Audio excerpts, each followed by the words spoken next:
One fine September evening in 1923, the woods outside Waterville were ablaze with an abundance of burning crosses. Ku Klux Klan's realm of Maine was holding its first state convention, and 15,000 Klansmen poured into the forest from around the state. Now, surely there may have been somebody there from Monmouth. I mean, we had 2,000 members of the Clavern of the KKK in Lewiston, Auburn.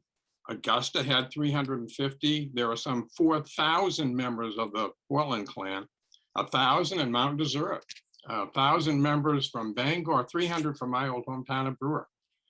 Now, were there any from Monmouth? We don't know, but I would guess that maybe that is the case.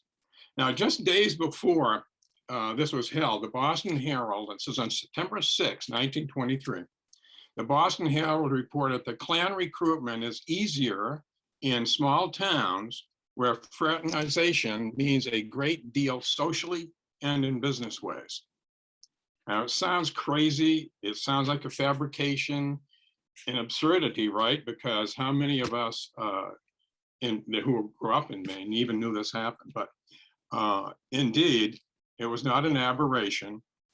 And I want to take you back in time to what actually fomented the Ku Klux Klan coming to Maine. Now, this is in Maine where our sons, our fathers, our grandfathers fought just 60 years before then for slavery, against slavery. And just a generation later, here we had the Ku Klux Klan. How many of us were taught this in school? I know my granddaughter here was taught 2 + 2 = 4. I think she got that right. But how many of us were actually taught this about the Ku Klux Klan? Well, I want to give you a primer. I'm going to go back to even beyond the Klan's founding back in the 1860s, because this climate in Maine did not originate with Ku Klux Klan in 1920. Indeed, it did not begin with the Klan's origins in 1865, and that was when a group of Confederate war veterans formed the KKK in Tennessee to fight the Republican efforts to reconstruct the South. No, I think we can trace the situation, the attitudes that made the Klan possible back to 1854, 1855. And that was the year when one writer said that was the year when Maine went mad. It was a year of political realignment, of promises to, quote unquote, drain the swamp and to put America first. It was a time of both verbal and physical attacks on immigrants and minorities. And it was a time of, some of us might remember this, I do. We've been taught this about the Know Nothing Party. It was the year 1854. It was the rise of what was called the Know Nothing Party. They called themselves the American Party. They were called the Know Nothings because after their meetings, they said, I saw nothing, I knew nothing, I'm not going to tell you anything. But the Know Nothings became very powerful, and even powerful here in the state of Maine. Now, they opposed the surge of immigration, particularly the Irish people who didn't speak English, and they often arrived and they were destitute of any resources, and the Irish were overwhelmingly Catholic. Can't have that. The Know Nothing's primary target, since we didn't have very many Black people in the state, and Jews, the primary target was Irish Americans, because the Irish Americans were particularly Catholics. There were French Canadians, a lot of them came down from Canada. They were also Catholic. And I want to tell you what one newspaper in Biddeford, the Union and Eastern Journal in Biddeford, said this. No, they were sympathetic. This newspaper was sympathetic to the Know Nothing Party. And this is what they say they opposed the overwhelming tide of foreign and pauper immigration. They opposed the naturalization of foreigners, the equalization with our own citizens until they have been 21 years here, 21 years. They opposed insidious aims, quote unquote, insidious aims of the Church of Rome to obtain political and secular power. They were in favor of other countries supporting their own paupers, instead of dumping them on us Americans. Keep them with your own country, don't burden us with them, they said. And they believed that these immigrants were flooding into the country, bringing strange customs, with them, nursing divided loyalties. They had secret foreign agendas. And corrupt politicians, especially the Democrats, were using them to rig elections, they said. Well, in Maine, the know-nothing candidates helped wrest control of the legislature. They actually took control of the Maine state legislature from the incumbent Democrats. And they elected a new governor, Ansel Morrill of Belgrade. He was running on the joint Republican American ticket. And they were able to, the Maine state legislature, under the power of the Know Nothing Party, was able to do quite a bit. They banned newcomers from serving in the militia. They added a 3-month residency requirement before new citizens could vote. More importantly, they removed the ability of state and municipal courts to naturalize new citizens, forcing immigrants to travel to the federal courts to apply for citizenship. Not an easy time back in 1854. So at the local level, the Know-Nothings campaigned against what they saw as the Catholic influence on local school boards and the erosion of traditional public school curriculum, which in this period included Bible study in the schools. Again, this was 1854, and we'll see these same issues reemerge 70 years later, one generation, 70 years later, when into Maine comes Father John Baptist. Now, there was a Catholic priest, and he was sent to Ellsworth to be in control of that whole area of Maine for the Catholic Church. And the Know Nothing Party was called, a group down there in Ellsworth, was called the Cast Iron Band. Cast Iron Band did not like Father Baptist. Father Baptist wanted to bring people out of the public schools and have Catholic schools. And he wanted to establish that parish school right and all over the territory. So there was vandalism, fist fights in the street. People were afraid to go to the library too, I'm sure, Julie, but they were afraid to walk alone and go down to the post office. And the bomb was set off in school steps. Ellsworth was not only the only scene of mob violence in Maine at the time. Irish and American communities in Bath, Brunswick, and Lewiston all experienced attacks in the space of a few months. And I don't know if you remember this. We taught this in school. I certainly wasn't either. But there was the church down in Bath. And it was the Catholics were borrowing this church. They would rent this church out to have their services in Bath. On July 6, 1854, itinerant preacher James Orr, who called himself the Archangel Gabriel, whipped the crowd of over 1,000 people into a frenzy, and they burned that church down. Burned the church down. A year after the riot on November 18th, the Catholic bishop in Portland attempted to lay the cornerstone for a new church on the same site, but they were chased away and beaten. Now, Father Baptist, I should say, became a symbol of the greatest outrage for the Know Nothing Party. And when at one point in time, the cast iron, they carried him down to the railroad tracks, they tarred and feathered him. They were about to hang him when he was rescued by a crowd of Catholics. A year later, December 8th, 1855 in Lewiston, another small congregation of Catholics renting another building by a Protestant group had his house of worship burned to the ground. Now, there were 500 to 600 people, according to the Lewiston Sun, who were watching this fire, and they were cheering the fire. When the firefighters came to put out the fire, they didn't have any water because someone had cut the hose. So I'm just taking you back. This is to show you that this was not an aberration in the 1920s. I'm going to fast forward 10 years, 1865. And this is when the Klan in the South was formed. Right around the Civil War, these attitudes resurfaced. Now notice here, this is the Klan symbol. Yeah, and the thing that jumped out at me was, anybody have a guess? It's the same colors and the same kind of design as the Nazis. And they created the Klan to overthrow Republican state governments in the South and reverse the federal government's progressive Reconstruction era activities. I'm going to fast forward our history lesson another 42 years. Yeah, we're catching up. We're almost there. Setting the stage for the Klan's gambit for dominance in Maine.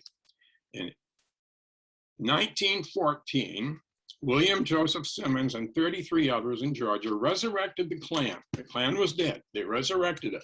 And they said there is no prejudice and there is pride. God established the races and he intended them to remain separate, and intermixing them will wreck them. Along comes at that time, in perfect timing for the Klan, an inspiration to Mr. Simmons and Klan members was the birth of a nation, originally called the Klansman. Kind of cool, huh, that dude on the horse? Well, the Klan portrayed black men, and these are white men in blackface were the actors. They portrayed them as unintelligent, sexually aggressive toward women. And the Klan, of course, was a heroic force and opposed Catholics, and opposed Jews, and opposed blacks, and opposed all of those people they didn't want in the country. The film made not only go around the country once, it went twice, and it was making a third run when the fledgling NCAPPs in Portland and Bangor tried to get it stopped. Well, they didn't. It didn't work. Went through 3 times. As a matter of fact, President Woodrow Wilson loved this film. He organized a private screening of his friend Thomas Dixon's film in the White House, for members of his cabinet and their families. Yet, as important as this movie, Birth of a Nation, was, the Klan continued to languish. They say that in 1919, there were only around 4,000, 5,000 members in the whole country. Most of them were in Georgia and Alabama. But then came the great recruiters, Edward Young Clark and Mary Elizabeth Tyler. They ran something that was called the Southern Publicity Association down in Atlanta, Georgia. And could they propagandize? And boom, tell the story. This is the first thing they did. It was the KKK's version of Goebbels. The Great Oath Hoax, we're calling it. And they claimed that the Catholic Knights of Columbus, listen to this, the Catholic Knights of Columbus took an oath. This oath said, I denounce and disown any allegiance to the United States. Now, this is what the Catholic Knights of Columbus supposedly pledged to in their membership. I denounce and disown any allegiance to the United States and its laws. I declare that the doctrine of the churches of England and of Scotland, of the Calvinists, the Huguenots, and others of the name of Protestants or Masons to be damnable. I swear to help His Holiness's agents unhesitatingly obey every command from my superiors and the Pope's militia. The Pope's militia. I will, when the opportunity presents, make and wage relentless war, secretly and openly, against all heretics, all Protestants, Masons, as I am directed to do, to extirpate them from the face of the earth. It goes further. I will spare neither age, sex, or conditions. I will hang, burn, waste, boil, flail, strangle, and burn alive these infamous heretics, rip up the stomachs and wombs of their women, and crash their infants' heads against the walls in order to annihilate their exorcible race. I will provide myself with arms and ammunition that I may be in readiness when the word is passed, or I am commanded to defend the church. The result was multitudes and multitudes of people joining the Klan. They believed it. They believed the rhetoric. They believed the whole thing. They bought it hook, line, and sinker. The proof, one of the proofs, was the National Convention of the Democratic Party in New York City, Madison Square Garden. This convention became known as the Klan Bake. Klan Bake. Half the delegates of the Democratic National Convention were Klansmen. And this shows them marching to Madison Square in full regalia and to Madison Square Garden. Now, here are the figures. This is according to the Maine Memory Network, which says between 1840 and 1930, about 900,000 French Canadians left Quebec and immigrated to the Northeast, most of them into New England, and many of them into towns of Waterville, Lewiston, Biddeford, Westbrook, and other textile farms, mill towns. And they took the job of quote unquote native Mainers. Now others lumberjacked the Maine woods and river rode down those trees downstream to Bangor and Bath and elsewhere. And they were part of that surge that the foreign-born population of the United States rocketed from. Foreign-born population, the United States, went from 2.2 million to 14.2 million between 1850 and 1930. And many of them couldn't speak English.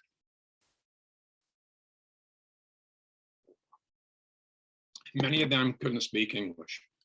Now, because of these Catholics coming down from Canada and coming from Poland and from Ireland and elsewhere, at that time, by 1920, we had in the state of Maine 155,000 Catholics.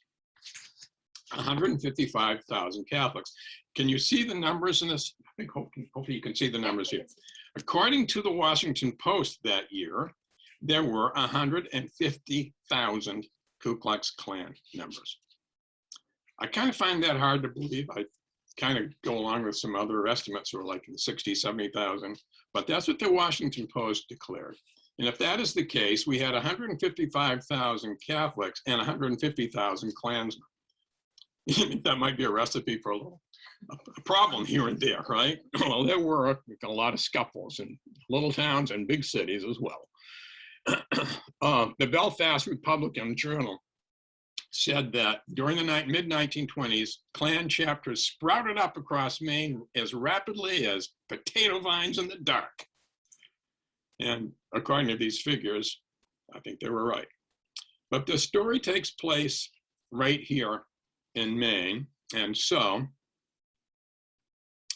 oh, hey, where did that come from?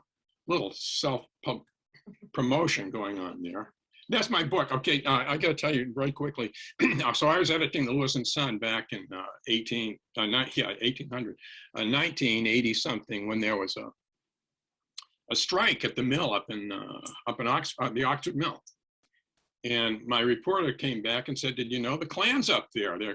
Jesse Jackson was showing up with the Rainbow Coalition, and the Klan was there." And he said, I can't believe it. And he said, "Yeah, there's a history of the Klan there," they said. So this has led to me writing this book, with this novel about the Klan coming to a Western Maine town, which is kind of fun. Julie has it down there, right, Julie? Okay. Let me show you. This is the patch. This is the KKK, was called the Maine's Invisible Empire. And this is a robe. And on that robe is a patch showing their membership to the Klan.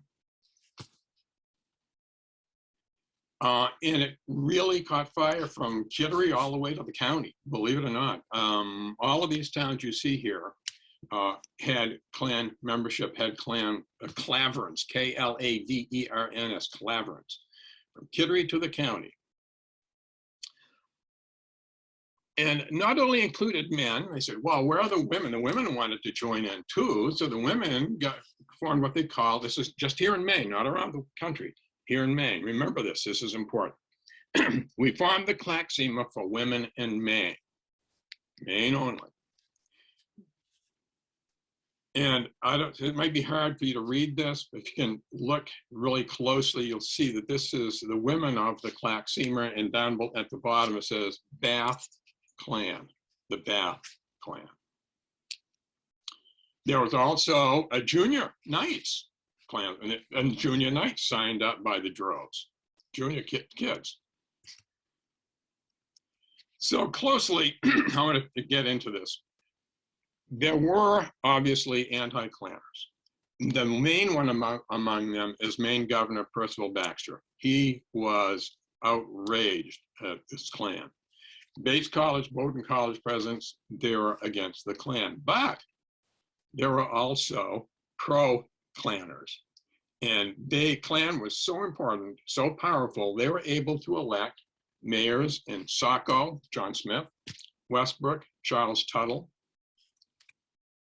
Auburn, Fred Walton in Auburn, Bath, Alan Irish. The Klan was so important. It got all of these men elected, and it got men elected in every town. It got sheriffs elected. The Belfast, the president of the Maine Senate, Mr.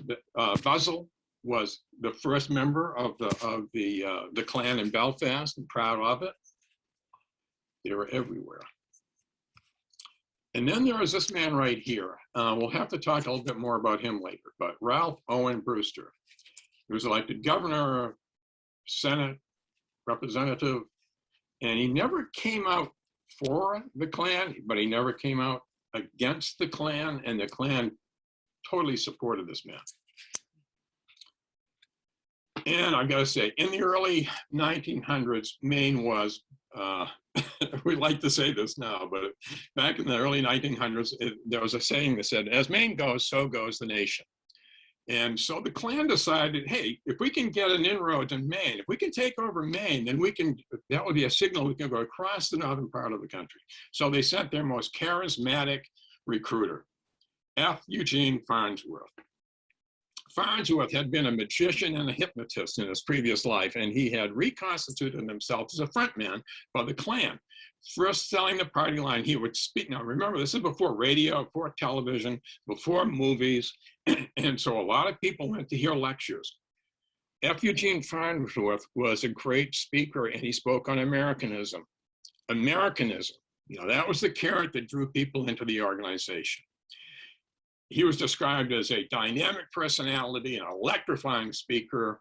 He, not only when he came to Portland in January 23, he then went to every town, every village, every city in Maine, drawing people from 1,000 to 5,000 admirers wherever he went. Now, does that include Monmouth?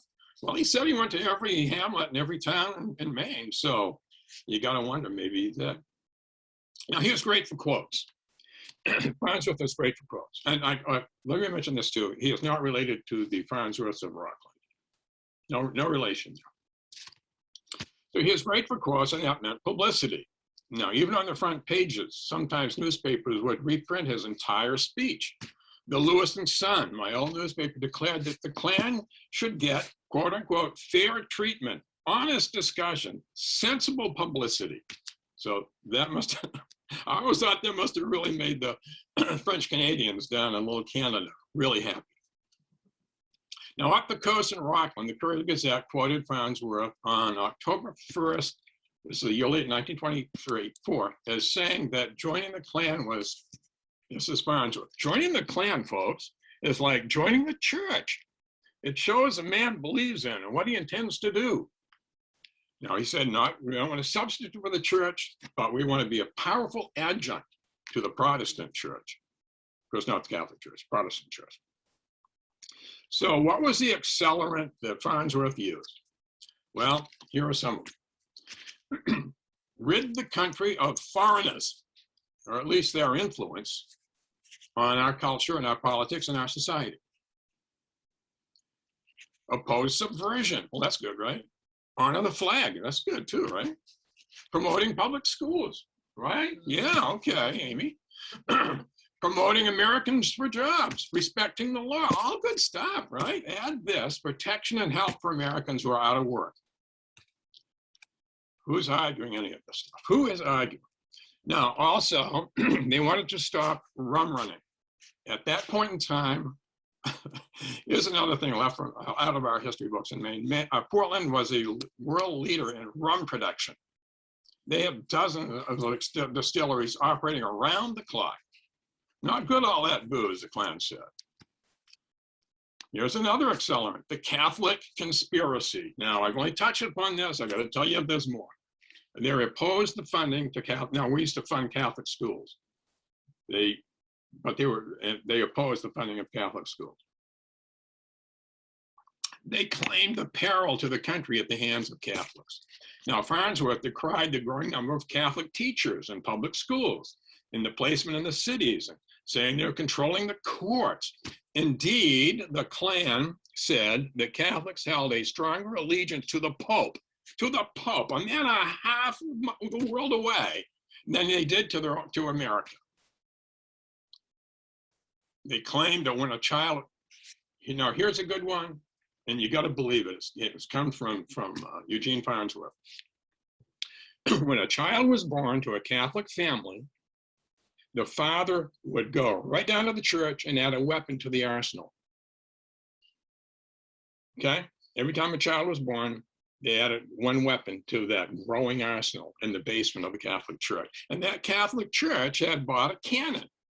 Now, if you've been to Georgetown University, there's a cannon up in the top of the hill there, and it has a really good view of the Capitol. I mean, you could load up that cannon. Well, they said that the Catholic Church had bought the cannon, and they placed it on top of that hill, and the Capitol was its target. We're believing all of this. I know we are. Next accelerant. It was a social network. It was operated as a social network. They had all kinds of fun. They, okay, I've got a quote here from Charlie York of Orr's Island. People that I've spoken down in Orr's Island, people know that family. They know about Charlie York. He was quoted as fondly recalling his younger days in the Klan. Charlie York said, "I never enjoyed any lodge so much as I did the Klan. First, had the principle of brotherly love for fellow members. There was a high moral tone to it. Biggest time we ever had was 4th of July, 1925. About 100 Klansmen, most of them from Orr's Island, Bailey's Island too, had a parade in full regalia. There was booze for ice cream, cold drinks, sandwiches. I was in charge of one where you could buy 3 baseballs for a nickel. Guess who you threw the baseball at to put them in the dunk tank? Picture of the Pope. Of course, that was the most popular place there.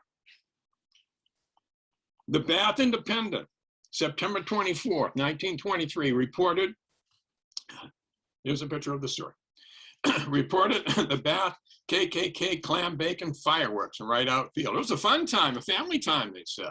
Steamed clams, corn, frankfurts on the grounds while interesting talks were delivered. The parade passed right through the business district at 8:45 at night. Men and women marched in line, all of them wearing robes, most of them masked. The men carried the immense American flag, exposed their faces. Music was furnished by the Paragon Button Band in Waldoboro. We all know the Paragon Button Band, so they're very popular. It must have been very good. When the city hall was reached, as a brief stop made, the Reverend Eugene Allen of Rockford, state prison chaplain, had been paid respects to the order, and there was fireworks on the grounds. Fireworks. Closing ceremony was burning the fiery cross, of course. So there were fun times everywhere. Okay.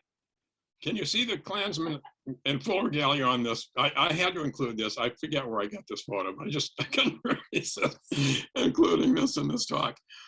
So the Klansmen are having a good time up in the Ferris wheel. But you notice one of the things that was not included in all these accelerants we mentioned, it was politics. And that was about to change really quickly. Remember, as Maine goes, so goes the nation. So this picture here, and you may have seen it in Down East Magazine. I've seen it several places, but it was a picture of a parade. It's the first daytime parade of the Ku Klux Klan in the entire United States. Nowhere else in the United States had there been a daytime parade of the Ku Klux Klan, and that was in Milo, Maine. Little old Milo, up north of Newport somewhere. A little northwest of Bangor. In fact, Eugene Farnsworth claimed everybody in Milo, everyone belongs to the Klan, including 600 citizens, town officials, a sheriff, the whole kit and caboodle, all of them.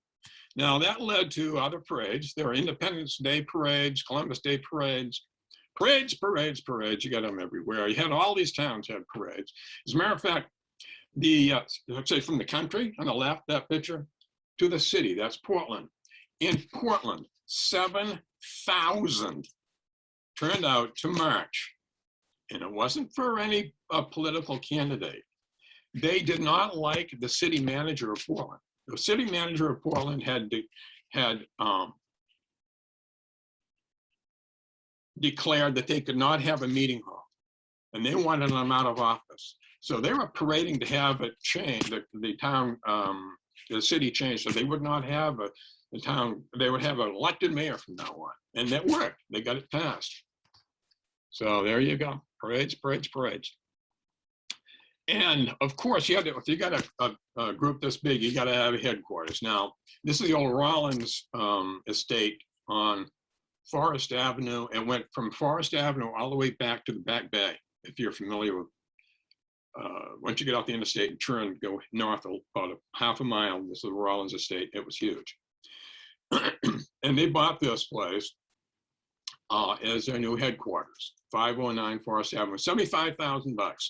And they built an enormous hall adjacent to the state buildings. It included, listen to this, 4,000 seat auditorium, 4,000 seat auditorium. They had a dining hall. Guess what? It could seat 1,600, 1,600 in their dining hall. Now, there were 4,000 Klansmen in Portland at the time. And at that time, there were 300 from Brewer, 1,000 from Bangor, 650 from Waterville, 350 from Augusta, 2,000 from Lewiston and Auburn. There were 300 in the Gardner chapter. I mean, they're everywhere, 300 in the Gardner chapter. As I said, this surprised me, Mount Desert Island had 1,000 members of the Ku Klux Klan. Now, I want to share this with you. This is a 1 month period. Think of this. This is just one period, 1 month in 1923, from August 7, August 18th. On August 18th, in Portland, 1,500 Klansmen witnessed the initiation of 400 new members, okay? 10,000 people watched the parade down the street, 10,000 people. September 1, 800 Klansmen were naturalized. September 7, 6 days later, Farnsworth spoke to 1,000 women, their prospective members of the Claxemer, and they had 500, that one day, 500 women pledged to join the Claxemer. 2 weeks later, September 19th, Farnsworth formed the women of the Ku Klux Klan, and reports vary in its success, but some chapters sprouted throughout all the state. The Ladies Auxiliary gave parties, bazaars, we would go to social network, parties, bazaars, picnics, Christmas socials, bean suppers. I mean, ask and you will receive. They had the family image down pat. And not just family, clergy. There are many Mainers, even clergy, that accepted, they said the Klan membership was acceptable. Now, a number of Maine's Protestant ministers spoke at their rallies. They testified at public hearings in the Maine Senate. The Barwise bill came up in the Maine Senate, which the Klan supported. This Methodist pastor, Arthur Lee, shouted, "I am a Klansman, got it?" At which the public gallery stood and applauded, packed, obviously, with Klansmen. So thus politics, which the Klan first said it would not be involved in, was now game, fair game.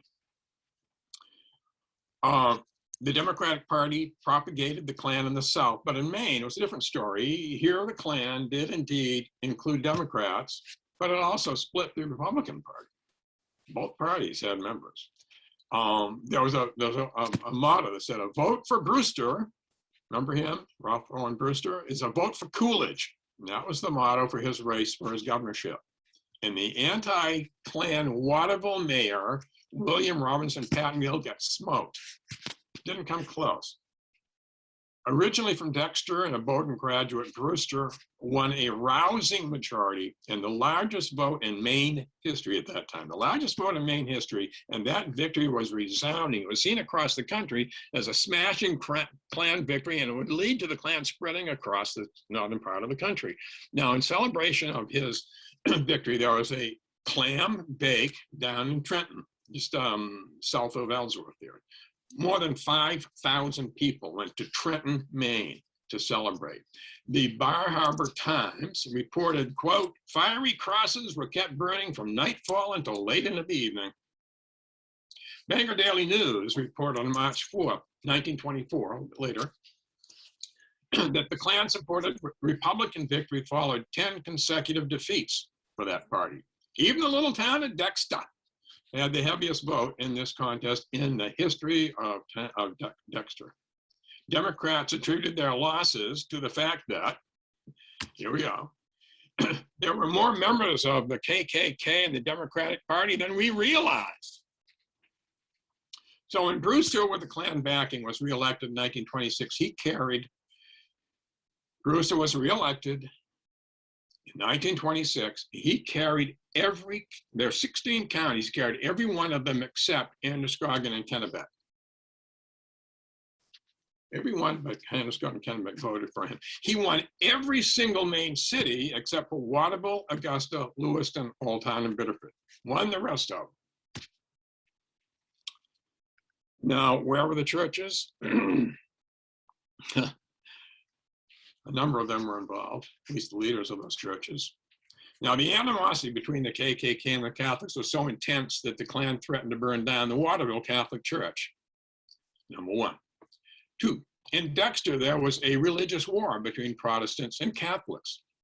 The Press Herald of Portland reported the village was thrown into, quote, a state of excitement such as it has never seen before. The Catholic priest, now this is a cool story, the Catholic priest called for a boycott of businesses whose owners attended a Farnsworth talk. But the boycott boomeranged, uniting the Protestants and the Klan into one camp, boycotting the Catholic businesses. Came right back at them, just amazing. Three, Bangor Clavering built the Bangor Clavering, remember they had 1,000 members in Bangor, 315 brewer. They built a hall, 70 feet by 35 feet hall, 70 by 35, 13-foot ceilings. It was huge. But not on North Street, off Hampton Street, by the airport. You might know that area, somebody out there. So that opened in February 1924 for religious services every Sunday. That's right, religious services. I think Farnsworth had said something about them being auxiliary to churches. So in fact, in 1926, the Reverend Charles Bennett of Bangor sued, this is a reverend, he sued two other pastors because he'd been fired as the pastor of the Klan church. So he sued for compensation. He won, settled again. So that is what got them going and where they were until it flamed. And when I say it flamed out, it flamed out. It was amazing. As quickly as it rose, it went kaboom. And placing its downfall to a great degree, the downfall was the fault of Eugene Farnsworth himself. Remember the Claxima? Well, the Claxima was not approved by the National Klan. All the money that the women paid to join the Claxima went into the pockets of Eugene Farnsworth. And so without the approval and without all happening, when that was revealed, F. Eugene Farnsworth was canned. And as an aside, I thought this was funny. As an aside, Farnsworth's wife and his daughter, they both had joined the Claxima. Well, they were stripped of their Claxima membership because guess what? They were born in St. Stephen's, New Brunswick. They weren't even Americans. Oh, that's funny. So Farnsworth is out in April of 1924. See how quickly it happened, up and down? You know, you never know. 2 years later, he died from cancer, and he was forgotten after that. But many Klansmen who were loyal to him, the downfall was this: many Klansmen were loyal to him, and when he went down, they said, "Forget this, we're out of here," and they left the Klan. Now, when Farnsworth left, what happened with their coverage? They didn't get any because they replaced him with some dude from Indiana named E.W. Gayer. He became the head of the Maine Klan recruitment, and he was from Indiana, and apparently he wasn't nearly as exciting, as quote-worthy, as dynamic, as charismatic as F. Eugene Farnsworth. So they lost all that press. That front page in the Lewiston Sun went away real quick. Sorry about that. And so we had the money down the drain. Money down the drain. Now listen to this. And these are in $1923, right? Much of the Klan funds, now you paid, every Klansperson paid $10 a year in dues. $5.50 of that went directly into private hands, leaving the Klan plagued with economic troubles. $4 of that $10 went to the local Clavern, $6 to the King Kleagle. The King Kleagle would keep a buck for himself and the rest to his, the Grand Goblin. The Grand Goblin. Now, Clark and Tyler back there in Georgia, Atlanta, they got their cut as well. But it went further than this. Now, William Simmons, who you may remember that he was the founder of the new Klan, the second Klan, he received a salary of $12,000, an unlimited expense account, a house, 2 cars, 1923 cars, what would they be? I don't know. And $25,000 in cash. Now, the average income in the United States at that point in 1921 was $1,537. That was the average income in 1921. 1923, this guy's making $12,000 a year, as well as all the other stuff. Edward Clark, one of the chief promoters, received as much as $40,000 for October, November, December, January, 6 months. In 6 months, he got as much as $40,000 a month from October 21 to March 23. This came out. D.C. Stevenson, the Grand Dragon of Indiana, emerged from his Klan affiliation with $3 million. The scandals were included. Yeah, okay. I'll go back to this. The internal strife included a little bit of immorality problems. The Klan opposed liquor, remember? But it was discovered that Simmons had become more and more fond of a daily libation, and he ended up a drunkard. Clark and Mrs. Tyler were arrested drunk, disorderly, and in a compromising position at her house. And in March 1925, you think these are bad? Listen to this. March 1925, D.C. Stevenson was indicted on charges of assault, battery, rape, mayhem, and kidnapping. Oh yeah? Murder was later added when the victim died. None of this was good for the recruiting of the Klan, but it goes further. There was political disaster. Brewster had called for Republican solidarity in 1924, but a year later, he backed the Democratic nominee for governor because what? The GOP guy was married to a Catholic woman. Well, that's enough to get him out of good graces. So it enraged Republicans statewide. And it didn't help when it was found out that Brewster had offered 20,000 Klan votes to Mr. Baxter, Governor Baxter, if Baxter would support him in his run for the Senate. Well, that news got out. And other Maine Republicans took uncompromising stances against the Klan influence in their party during the 1920s. They included Clyde Smith, Margaret Chase Smith's husband, Robert Hale, who was a Bowdoin graduate, and the U.S. Senator Frederick Hale. All of them were against the Klan. So there weren't just, there were some people who stood out and spoke out against them. Okay, onward and upward we go. Then there was the Klan Auditorium in Portland. Beautiful, magnificent estate. Well, what happened? I didn't tell you this, but one of the things that they used to raise money was they sold insurance. The Klan sold insurance. They sold the robes. They sold all of the paraphernalia you could want as a Klansman. They sold, and they made a lot of money, and included in that was insurance. You could buy your insurance. Well, our beautiful headquarters down here on the Rollins Estate in Portland burned down. There was no insurance. It burned to the ground, and they hadn't covered it with their own insurance. So it was never rebuilt. And the bright people who were running the Klan at the time said, well, we're going to need new headquarters. So where did they open it up? They opened it in Rochester, New Hampshire. So we got Maine headquarters in Rochester, New Hampshire, and the main recruiter is from Indiana. It didn't take much, but all of this, including the burning, including all the malfeasance, was just a little bit too much. As William Shakespeare would say, it was dead as a doornail. And that was the end of white supremacy in Maine, right? That was the end of it. No? I heard a no come from Amy, who's sitting here with me. She said no. You think it came out of the ground? It comes out of a Stephen King book. I couldn't resist putting that in there, by the way, Julie. No, it didn't go away. As a matter of fact, in 1987, I told you about the Klan rally in Rumford. Well, this is a picture from the Klan rally. They were there in full regalia, burning the cross.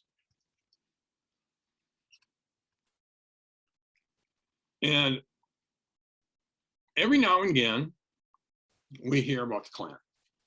I remember reading a story just the other day. Oh, on Martin Luther King Day, the Lewis and Son had a story on the man who was Martin Luther King's mentor. He was a graduate of Bates College, and he was a president of Moorhead College, and he was speaking in Lewiston and Bates, and he could not get served at the local establishment, at the local restaurant he went to. He couldn't get served because he was obviously a Black American. So we have later after that, very recently, July 23rd, 2018 in Chicago, dozens of bags of KKK flyers containing what many call messages of hate were discovered that weekend in Tinley Park. And the message was from a group called the Loyal White Knights. And they declared on their posters, white pride doesn't mean hate. It's okay. You can say it. I'm proud to be white. There's no need to feel guilty. If that offends you, then you're the racist, not me. Why are we not allowed to celebrate our culture? Why can't pro-white rights organizations exist without being labeled racist? Why isn't black on white crime labeled a hate crime? Stand up for your rights and the rights of your children. So that was 2018. We also had in Augusta and Freeport and the little town of Appleton. I don't know if you remember this, but material every now and again on Gray and Falmouth, Kennebuck, the Woodford's Congregational Church in Portland, there have been KKK materials left there over the last several years. The Anti-Defamation League Center on Extremism is continuing to track what they say is a growing number of white supremacist propaganda efforts. It said the biggest jump, I find this hard to believe, this is from the Anti-Defamation League Center on Extremism. They say the biggest jump is on college campuses. Completely contradictory to what I've been hearing from my 3 granddaughters in college, but hey. In 1987, the National Imperial Wizard James W. Ferens and a group of Klansmen wearing traditional robes of the Invisible Empire formed a circle around a burning cross in Rumford. That was going, this one right here. And Governor McKernan called it very existence a moral outrage. I wonder what he would say today if he saw what's happening around our country. The question is, are the conditions ripe for another rise for the 3rd time of the Ku Klux Klan? And with that, I leave with you. Do I have time? I could add a little bit more. Okay, let me add this. This is a journalist from Rockland, an old friend of mine, well, a young friend of mine. And he said this after his investigation and plan. He said, just as Klansmen feared that alien hordes of immigrants would eventually establish a Catholic state ruled from the Vatican, many Americans believe that the specter of Islamic Sharia law in the United States is a real threat. During the period when the Klan emerged, a series of bombings by Italian anarchists targeting public officials and businessmen created mass hysteria. Now it's international Islamic extremists, homegrown mass shooters carrying out even more ruthless and indiscriminate attacks. Once it was Irish and Italian bootleggers. Now it's Mexican cartel and inner city drug dealings poisoning our people. I'll ask again, Whereas the immigrants of the 1920s were legal and their presence nevertheless inflamed certain Americans, today with so many immigrants here illegally and some of them with mean intent, are the ingredients present for a similar backlash. And with that, I guess I'm ending my talk and saying thank you very, oh, can you see these maps okay, Amy? Yes. Okay, I want you to look at these two maps because Julie mentioned, I gave a talk on the Underground Railroad. In the Underground Railroad, I also have a map, and you see it on the left there. These are all the towns where we know there are at least one, and Monmouth 4, safe houses for escaping slaves. Now that was back in the 1860s. So as I said, a generation later, we had KKK claverings around the state. If you look at those places where we had safe houses, and you look at the places where we had Klan claverings, I think it's astounding. It's astonishing. It astonishes me that there were the same place. Many of these places were the same places where we had safe houses. A generation later, we had the Klan. I guess it all speaks to the to the human condition. We're born sinners, and many of us die sinners, and we hope that the world will change. But obviously, it doesn't change a whole lot. It hasn't changed a whole lot. And with that, I guess I will throw the floor open to questions if you have any.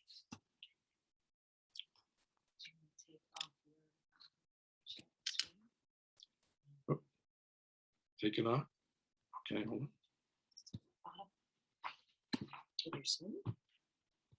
Oh, there we go. Phew. Okay.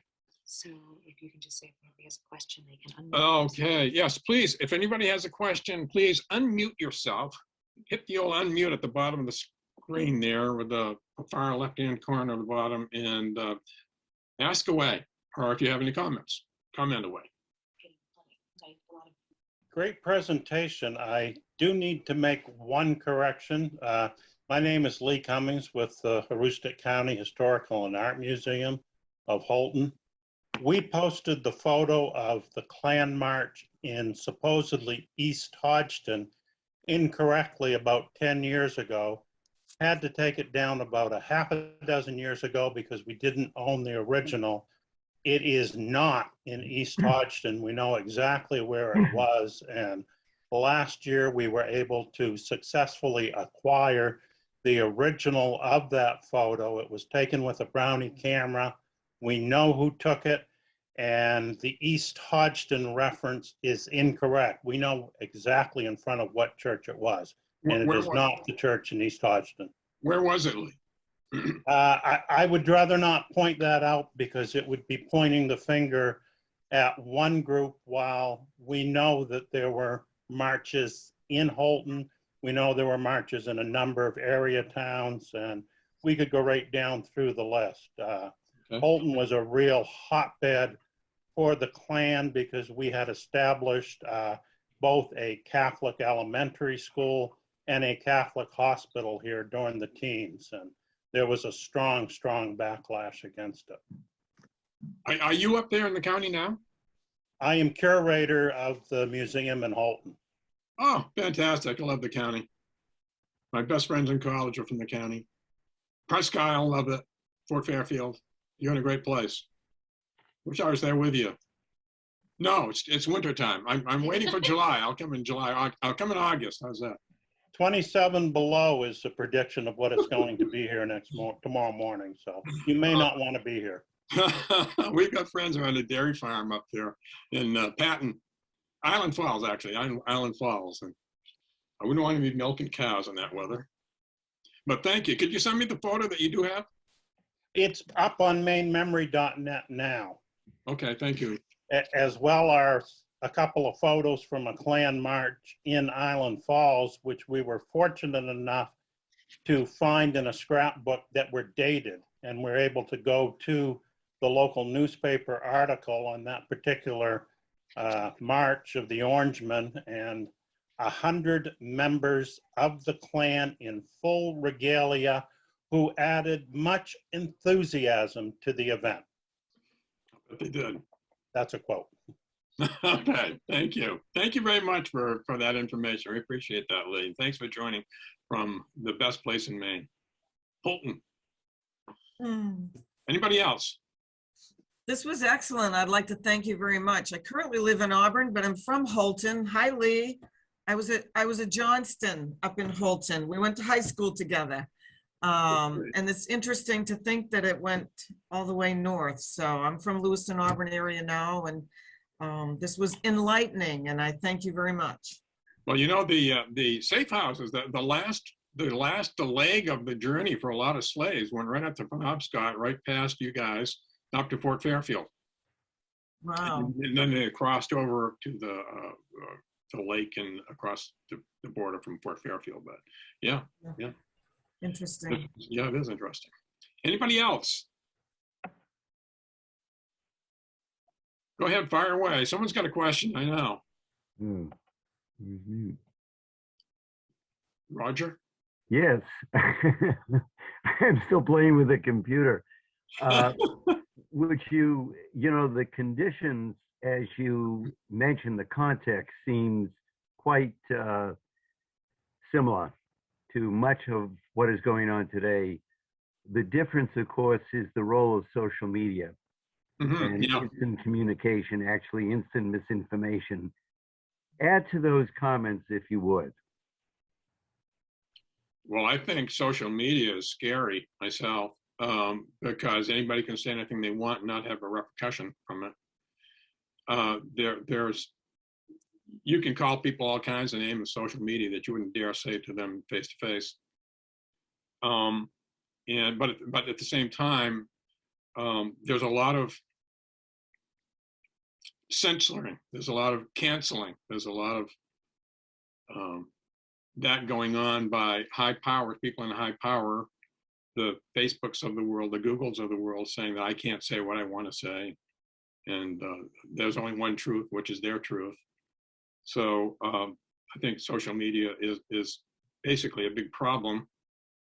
But if you went back to 1923 and had the social media that we have today, just think of the crowds they would have had. 15,000 that showed up outside in the woods of Waterville might have been a lot more than that. But there might have also been more confrontation.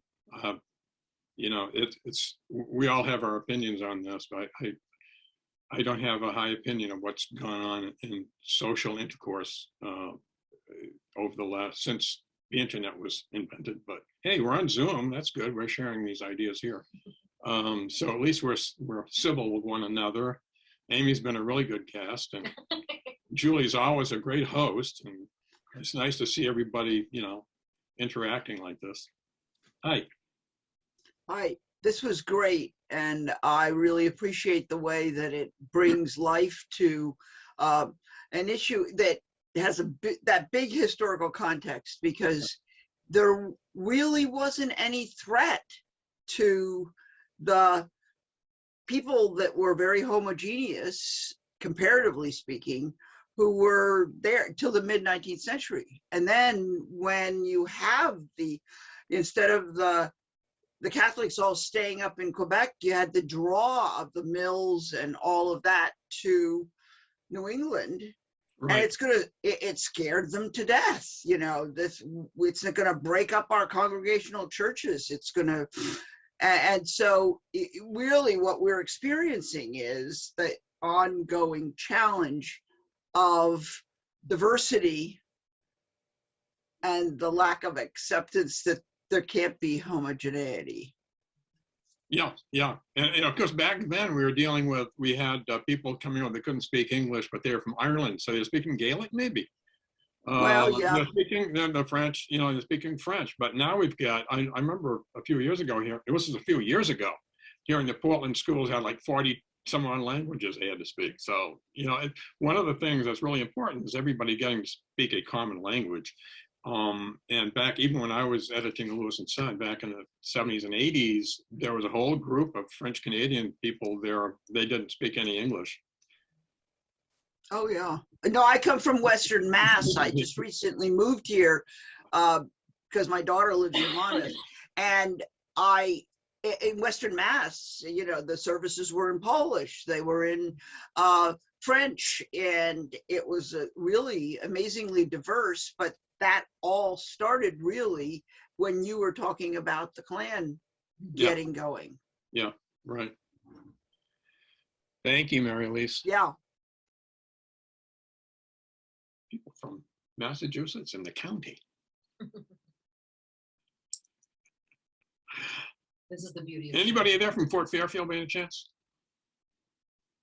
Used to play pool in Fort Fairfield. Julie, anything? I don't think we got up as far as Fort Fairfield with our promo. We did get through with some of the other libraries, though. I had shared it, and some other libraries posted it. I know they did some in Bangor, and I was really pleased with the turnout. I appreciate everybody coming tonight. I think we're gonna put this up on a YouTube channel, and did we talk, Mark, too, about maybe redoing the Underground Railroad presentation that you did?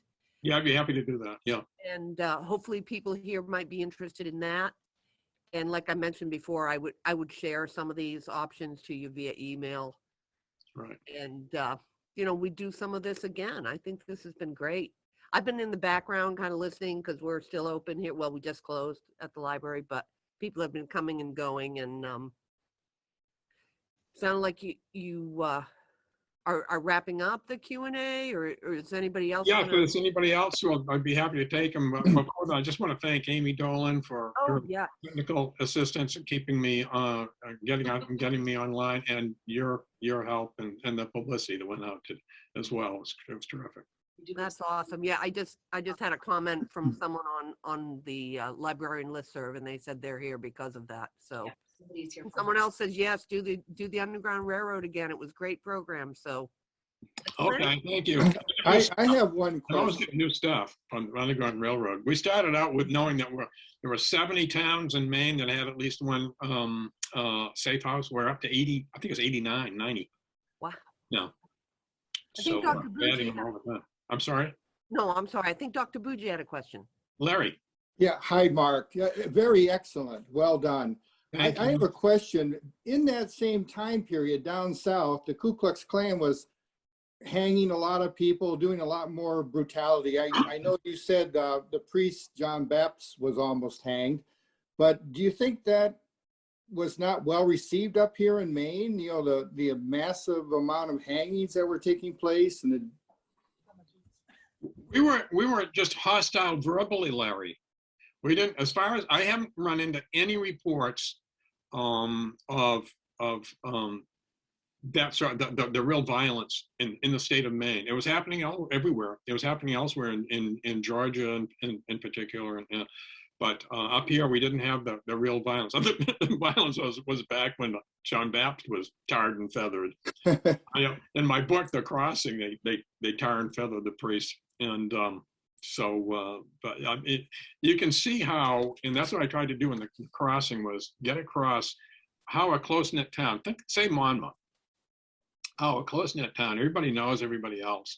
This is back when everybody was farming. Well, you know, you wrote your book about this, what Monmouth is like. But what would happen if you had the Ku Klux Klan come into the church singing Rock of Ages, and, you know, giving money to the local church, and here you had somebody from Haiti, or, you know, a Black American or a Catholic just visiting, you know, how would it tear the fabric of that town to have people on both sides of that issue who had been friends, who had gone to school together, you know, partied together, and so on? What would happen to the town? That's what I tried to get through in The Crossing, and it's scary to think that different times in history, bing, bing, bang, go 60 years, 60 years, 60 years, and here it is again. My goodness gracious. So I guess I got offline, but thank you for your comment.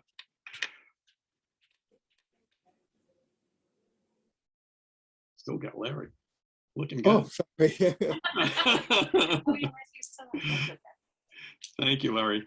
Julie, did anybody, be curious whether anyone saw the film that Bates sponsored access to for the Bates community, and I got to see it at Le Carrefour. It was about the Lewiston Auburn community, the Franco community. And that was where I became aware for the first time of the KKK having the first parade in the country. And it's one of the reasons I wanted to come tonight, but is there anybody here that got to see that? Well, it's fabulous. What's it called again, Mary? It's called the, well, in French, it's Le Carrefour, the cross, oh shoot, how do they translate it? I can't remember. But it was about the Franco community in Lewiston, Auburn, and the Haitian community that has come, and the intersection, that was the name of it in English. And the intersection and the way in which the communication between those two communities, the new immigrants and the original immigrant population that swamped the city, both cities, that it really was incredibly insightful. And they had several of the prominent members, vocal members of the Franco community who explained their experience. And that's where the KKK parade came up. Right. So, but it's excellent. If you ever have a chance, I don't know where it's being distributed, but it was done right there filmed in Lewiston, Auburn. Okay, thank you. Anybody else? If not, we thank you very much. Thank you, Cumston, Friends of Cumston and Cumston Library for hosting this. And God bless you all. Thank you, Mark. Thank you. Thank you. We'll see you all Excellent again. presentation. Okay, we will do that. Good night, all. Night. Good night.